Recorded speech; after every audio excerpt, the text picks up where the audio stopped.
Now we have Charlie joining us from Stitchsperation, and she'll be showing you her cross-stitch kits close up and telling you a little bit more how she creates them.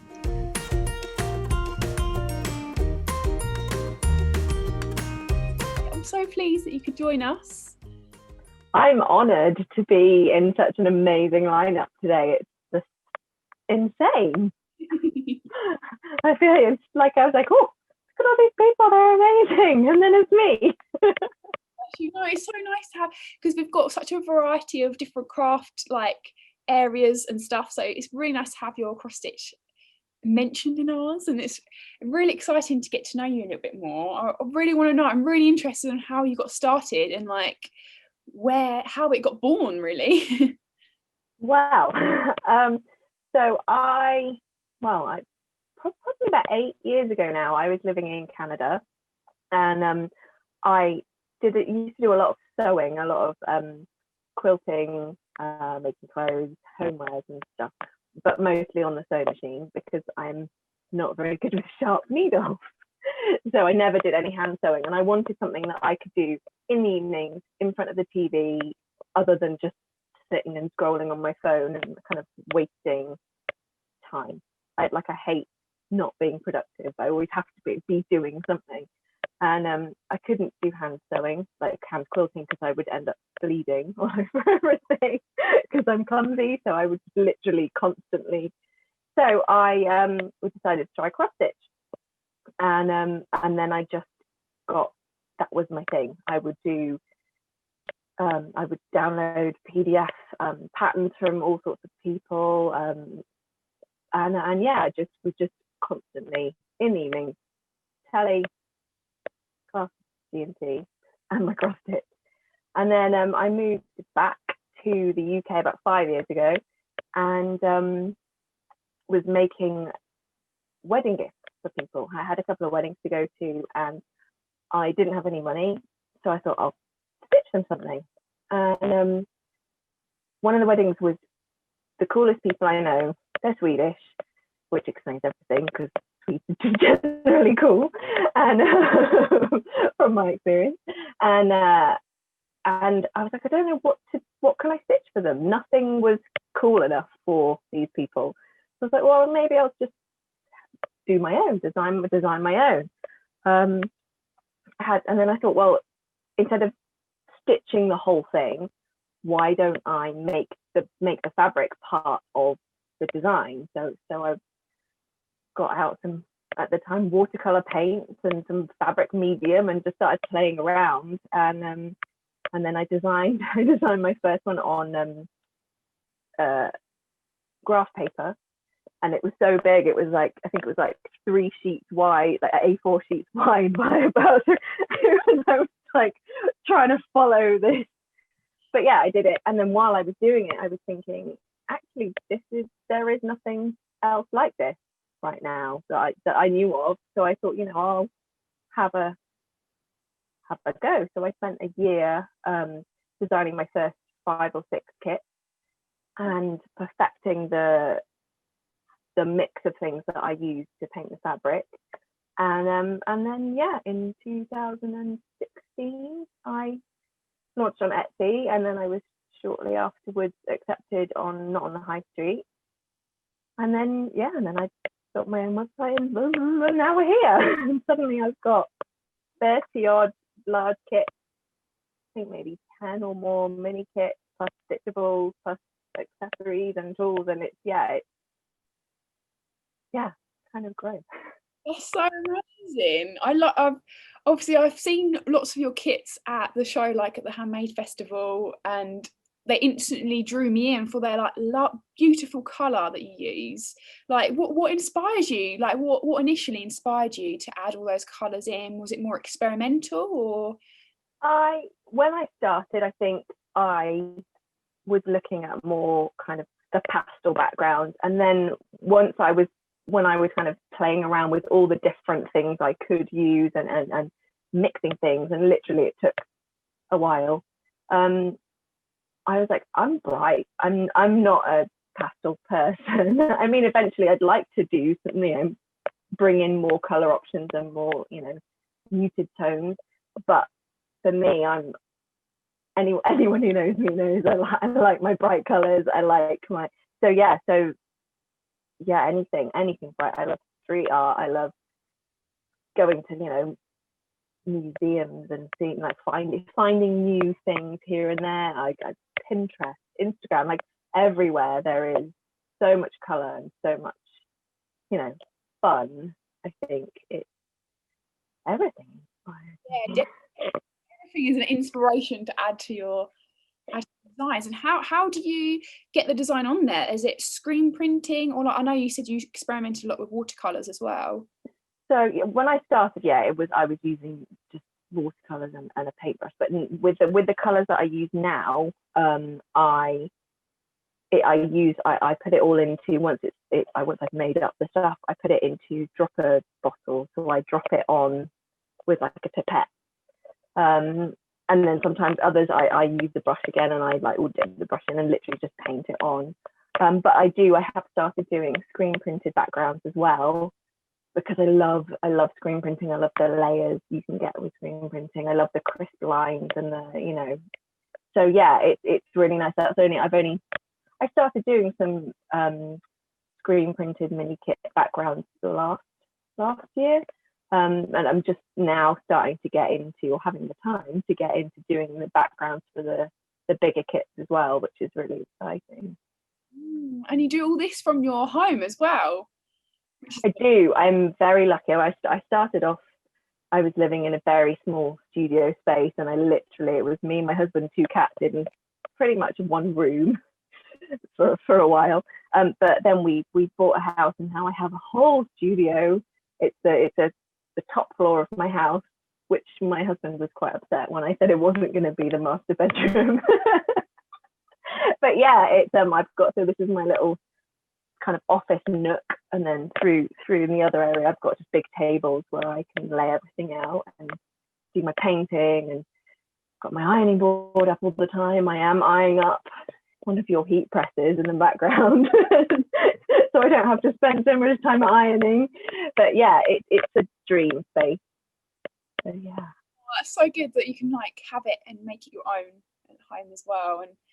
And of course the kits are perfect for doing at home, like you say, sort of like in front of the TV. You can get a bit of like comfort from it as well, can't you? You're creating I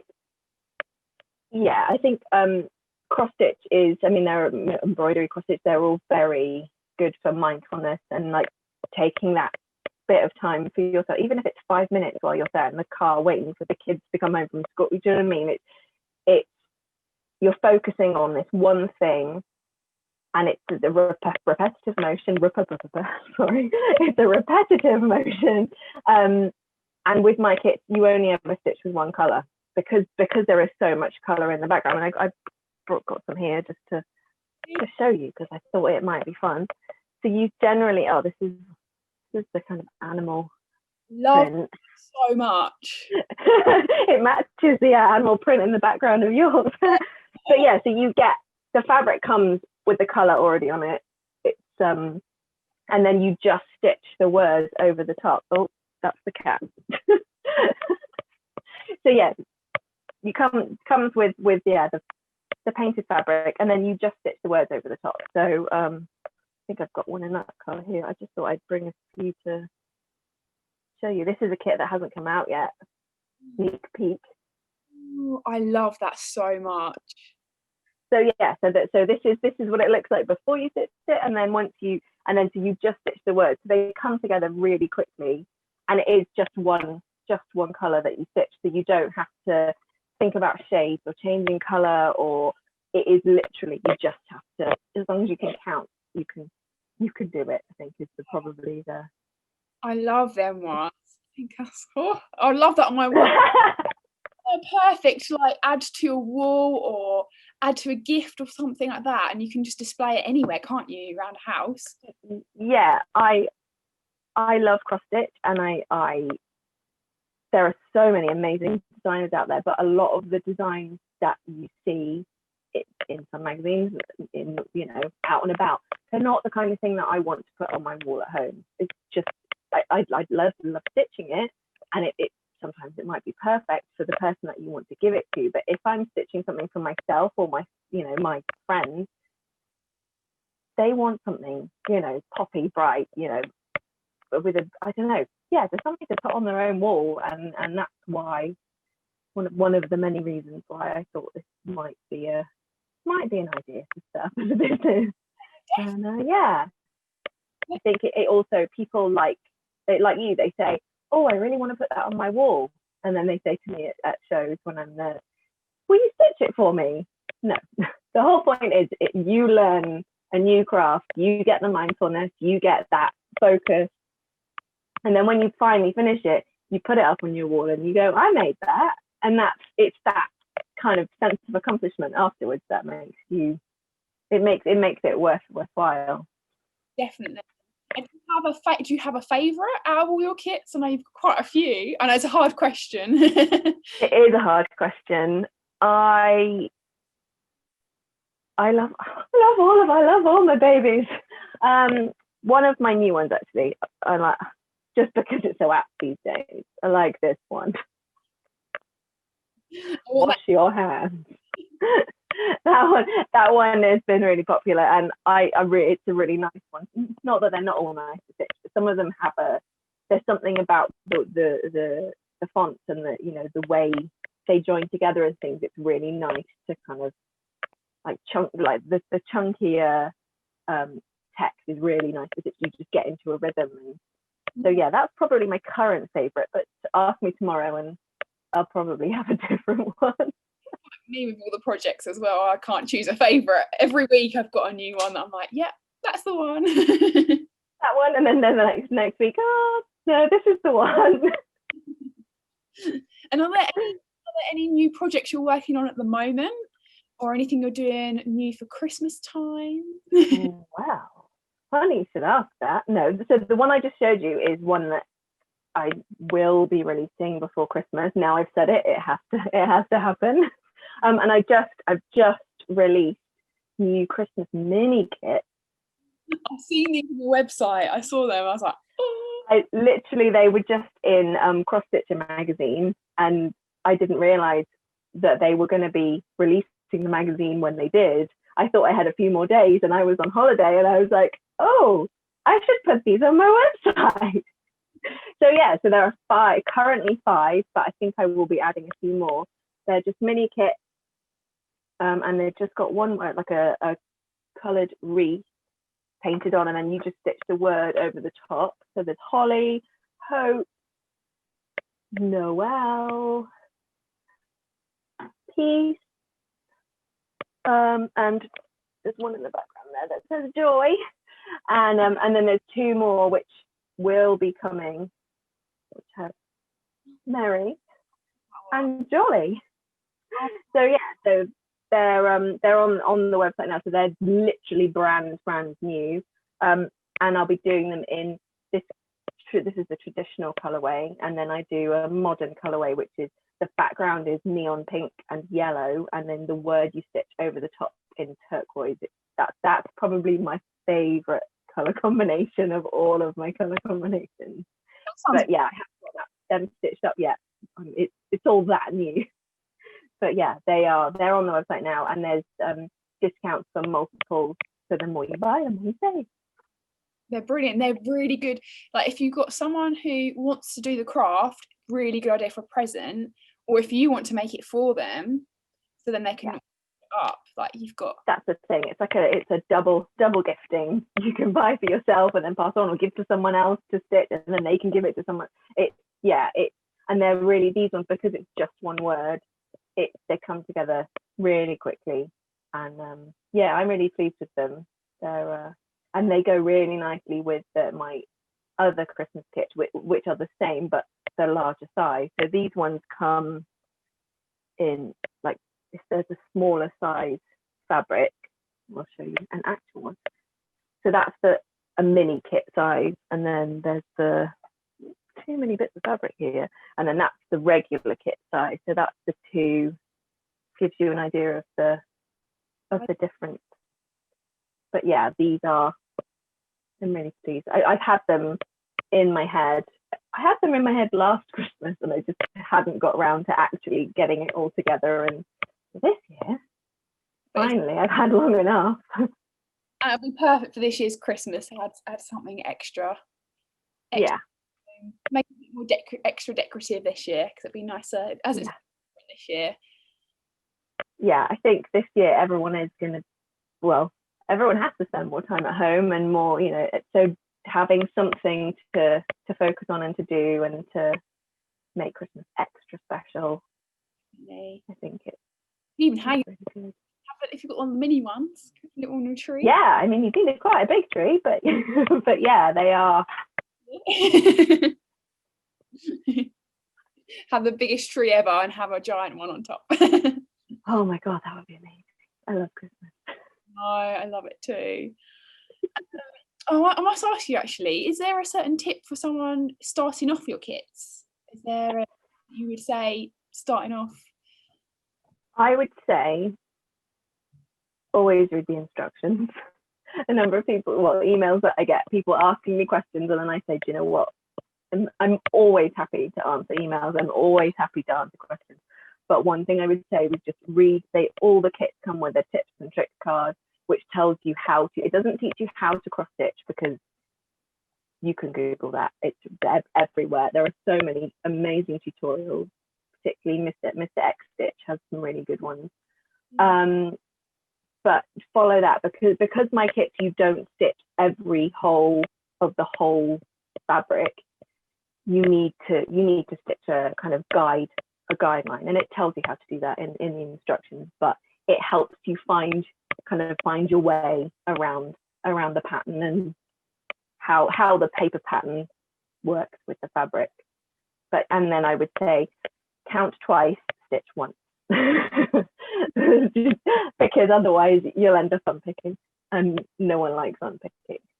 No, but at least it can be redone. But that's it. But at the same time, it can be unpicked. It's not, if you do make a mistake, it's not the end of the world. And that's another thing that's great about it. You mess up, unpick it, move on. I had a lovely customer recently. She didn't trust herself to follow the pattern, so she drew it onto the fabric, and then she realized afterwards that it wasn't the same. So she's like, I don't know what to do. And I was like, whatever you want to do is right, because it's yours at the end of the day. But she unpicked it, and then she trusted herself and she followed the pattern, and then she was so happy that she persevered and kind of gone with what she felt she should do, and she did it, and it looks amazing. It looks really good. It's important that one tip does really help sort of get to what you want it to look like as well. Yeah, I think just trusting yourself. Like, so many people go, oh, it looks so scary, all the holes are so small, and it's really just be brave, because what's the worst thing that can happen? Yeah, unpick something. You do it again, and it's fine. Perfect. Yeah, it's perfect. Then you can not have to worry about it too much. You can. Yeah, no, there's no life's too short to worry. So yeah, just go for it. My little pouch here that has about 10 kits in it at once for me to stitch, because I'm terrified of being somewhere and running out of things to do. So I know, I think it's a problem, but yeah, so you throw it in a bag, pull it out if you're sat in the car waiting for somebody, if you're watching TV, if you want to sit and have a cup of tea for 5 minutes, you can just literally pick it up. Even if you do 5 stitches, that's 5 more that you've done, kind of progressing to that piece up on your wall that you really want. And I've got one last question for you. Is there a tip that you would give to other small businesses at the moment, with this current time, everything happening at the moment? For current small businesses, I would say you can do it. Mm-hmm. These times are crazy and scary, but I believe that now is the time for small business. I think just over lockdown, so many new small businesses have been created just because people have the time and have the idea and they went for it. And I did an event a few weeks ago, and I think maybe probably 10 of the businesses out of 30 were all brand new in like March, April time, and they were doing amazing things. They had, it's so easy to start a business now. You can set up a website for nothing. You can, if you've got the idea and the drive, I would say go for it, because it's great. Yeah. Why work for somebody else when you can work for yourself? And it's hard. It's not easy, but it is the return you get when you meet customers and you talk to them, and you get that feedback from what they think about what you do. It's worth it. So yeah, I think go for it, be brave, and if you want help, I'd say ask me, but don't ask me because I make it up as I go along. Thing about like Instagram and like connecting, like when we were talking about connecting as well, it's nice. We can all ask each other, and everyone is in a similar boat of what's going on and everything. So it's nice to sort of learn from one another, really. Yeah, always reach out. There are so many small businesses that I have kind of, I can reach out, and that's one of the really good things. Like, you wouldn't want to reach out to a giant company because they wouldn't care, but if you reach out to a fellow small business or someone who may be a little bit further along in their journey than you, everyone's happy to help you because they've been there, and some people as well give you fresh eyes on things. So particularly for me, because it's just me, I do everything. I design it, I paint it, I pack it. I have had a little bit of help during lockdown because my husband was furloughed, but when it comes to actual big decisions or things that you're not sure about, then having other people to bounce ideas off every so often can give you that extra kind of kick and that little boost. Oh yeah, I didn't think that I could do that, and then suddenly you're off again and things are great. So I think it's having people that you can just reach out to, call on if you need them, or if you need advice or help. I think that's amazing. So the tip is just to go for it. Go for it, everyone. Go for it. Yeah, sorry. The really long version of the answer. No, but yeah, just go for it. Like I said, I think now is the time for small business. I feel like bigger businesses can't do it anymore. So yeah, people are looking to shop independent, shop small. So if you, just go for it. Yeah, I think that's a brilliant bit of advice, definitely. Well, thank you very much for joining us. It's been so good to have you and learn more about Stitchsperation. I love all your, how you got to where you are now and starting up all your kits. It's really interesting and inspiring to hear. Thank you so much for having me. Sorry, thank you for joining us.